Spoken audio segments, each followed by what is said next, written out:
Достар, біз міне 1800 жылы салынған Әнияр Молдабаевтың үйі деп аталып кеткен үйдеміз. Бұл жер қазір Алаш арыстары және Мұхтар Әуезов мұражайы болып аталады.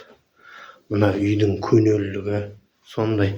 Бұл үйде Алаш арыстары тұрған Міржақып Дулатұлы, Әлихан Бөкейханов тұрған, оның алдында Абай Құнанбайұлы Семейге келген кезде ылғи да осы үйде жатып ұзақ бірнеше айлар кітап оқып кететін болған.